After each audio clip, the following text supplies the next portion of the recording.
Hello, and welcome to LenderLetter. This is a fast-track training session for loan officers. Welcome. My name is John Brennan. I'm a licensed real estate broker in the state of California and a co-founder of LenderLetter. What you're looking at here, you can see my mouse moving around. This is the main page of our website. And let me just give you a brief description of LenderLetter. I'm not going to go into any detail on what you're seeing right now. There are other training videos to go over all the features here. But what I will tell you is that LenderLetter is a tool that will strengthen your realtor buyer relationships. It will empower your realtors and eliminate the ubiquitous updating of pre-approval letters by you, especially in the evenings and weekends, right? And most important of all about LenderLetter is that it gives you complete control of the whole process step by step.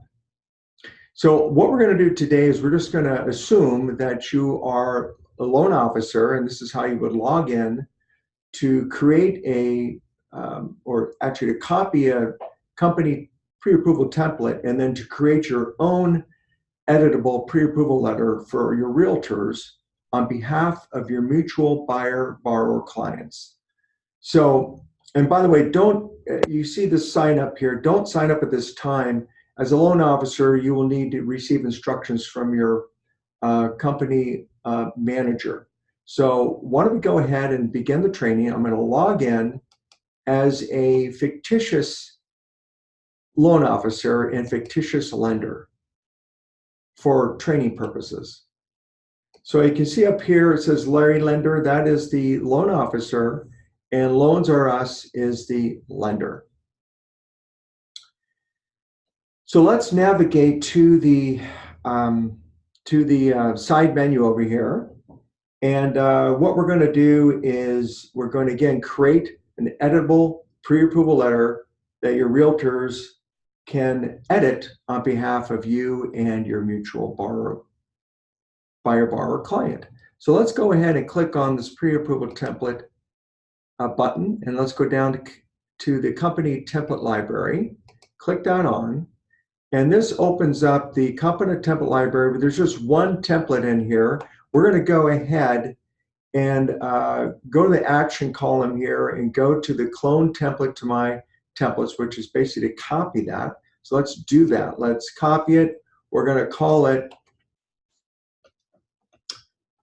my PAL template. And we're going to save it. It's been copied. Now it will show up in my personal library, which is my templates. And here it is right here. It was created as of 6:20 p.m. on July 11th. So at this point, let's go ahead and click on the view button, which is the eye icon, and we can see what this letter looks like. Now you can see it resembles your basic pre-approval letter, something that you would expect to see in a pre-approval letter, such as names, borrower's name, price, loan, down payment, things of that sort. Now, what I've already done is let's go back to my templates. I've went ahead and edited this template, and the way you edit it is you click on the edit button and it opens up this online editor, and you can see that it resembles your typical editor. It has the different functions, like you can bold, you can italicize, you can adjust the margins, you can insert images, tables.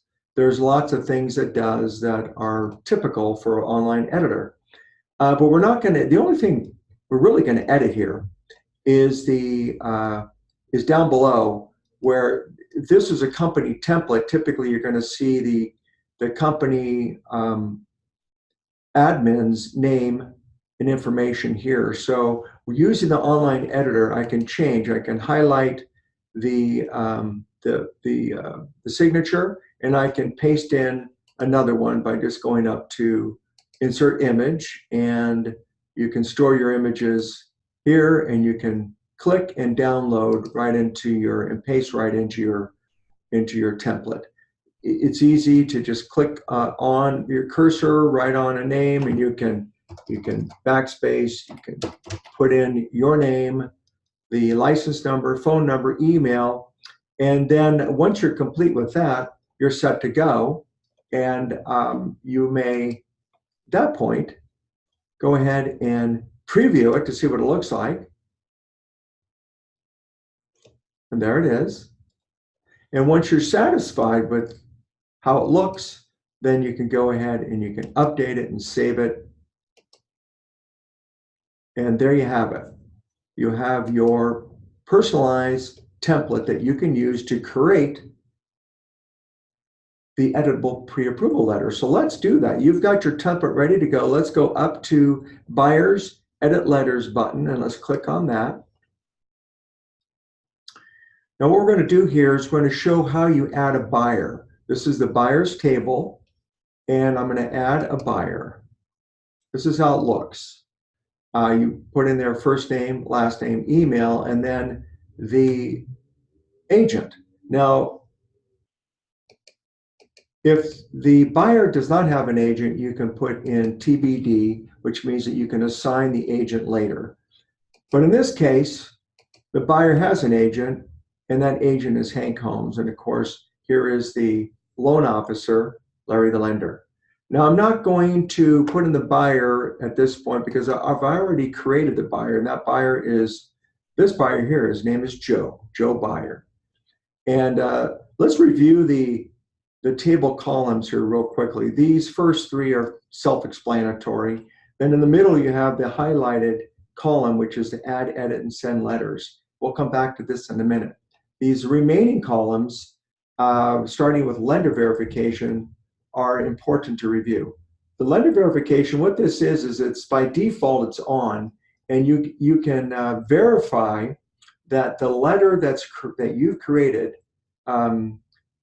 is authentic. And this is something a third party would want to review, like the seller or the listing agent, for instance, who want to use this verification method to verify that this letter is indeed authentic and from you.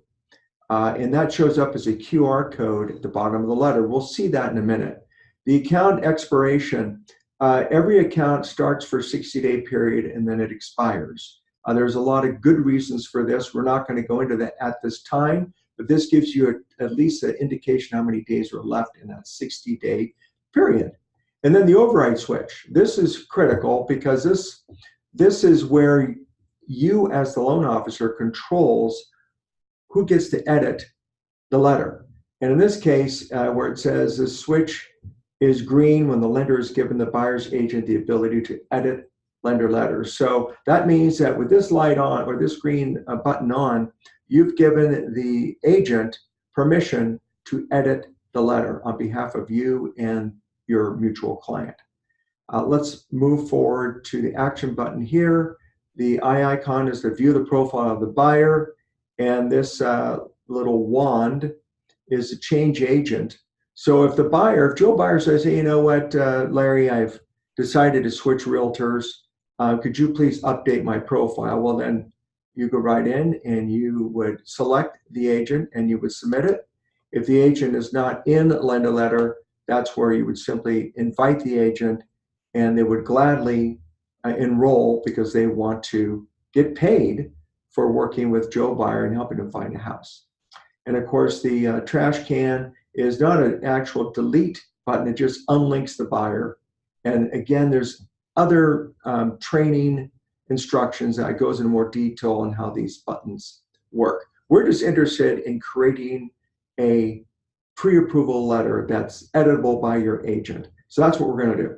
We're going to add a letter. So let's go to this middle column and select on the no, where it says no letter, because there isn't a letter done yet. We're going to create that letter. So let's do it. Let's add a letter. We're going to call it Joe Buyer's, Joe Buyer's letter. And we're going to use a template that's approved by the company. That's this top one, this Joe Buyer pre-approval letter template. We're going to use that.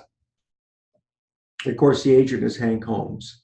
So here's the variables. The blank fields are the variables that were in the template. And we need to fill those in. So we're going to fill in Joe Buyer as the borrower.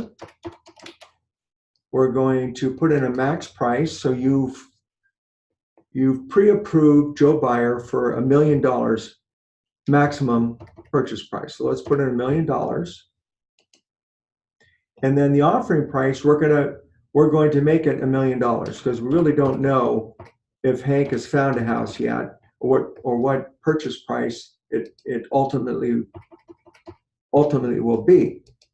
But let me talk a little bit about this max price. This is the maximum that the letter can be updated to. It cannot exceed $1 million. And just to show you what happens if Hank or anyone was trying to exceed the $1 million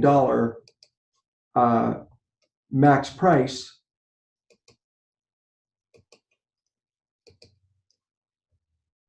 oops, sorry, I clicked the wrong button there. Let me go back to the pre-approval. If you click this $1 million price,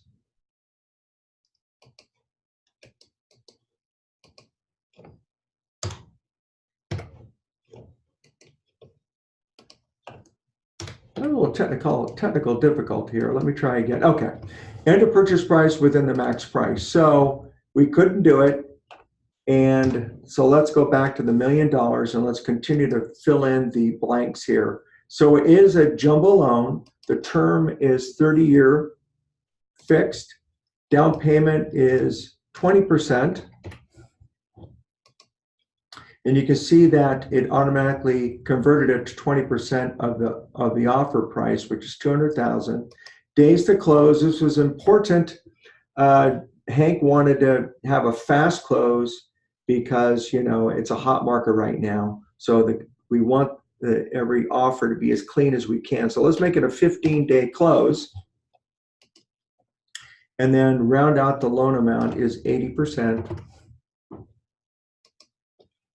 And up here, the loan summary, it starts with $1 million and there's the loan amount. So we want to complete this, but there's two columns that are very important. There is the visible and there's the allow edit. The allow edit is if any of these boxes that are checked next to the variable means that they're editable. Now the only one for this letter we want to have editable is the purchase price. So again, the max price, you cannot exceed that. So when Hank goes to write his offer and then to update the pre-approval letter, cannot exceed the $1 million. But let's say, that, when he does update the letter, that it could be less than this. And we're going to go ahead and see how that works shortly. But we're going to look at the rest of these variables here. None of them we're going to allow Joe to edit, but we want all of them to be visible in the pre-approval letter. So we're going to check down the list here, except for this last one, which isn't applicable, the initial deposit. So if it's not checked, it's not going to show up in the pre-approval letter. So let's update. Okay, I see that I need to do a quick adjustment. And there it is. Now I can update. And there it is. Now this letter has just been updated by Larry Lender at 6:31 p.m. And we can go ahead and we can look at it. We can view it. And by the way, this is ready to go. You could technically send this off to your realtor right now via email. You can save it and send it to them, and they can use it for a purchase price of $1 million. Down here is this verification code, a QR code. This can be scanned and then it'll show a watermark version of this letter with your name on it, showing that it came from you. And that's the verification method we had talked about earlier. So that is basically how it works. You can go back in here if you know you need to make any changes, but really you're done. So at this point, your realtor, at their leisure, can go in. I'm going to log out of here. They can go in and they can change the price to any amount below the maximum allowed. And really, when does that happen? Well, when he finds a house and sits down with his buyer, when he's writing the offering agreement. So, and we know that can happen at any time of the day, right? At morning, afternoon, evening, whenever the buyer and the agent can get together and hammer out the offer. And irregardless of that, you, as the loan officer, can be sipping your favorite beverage in your favorite lounge chair, and that is the beauty of LenderLetter.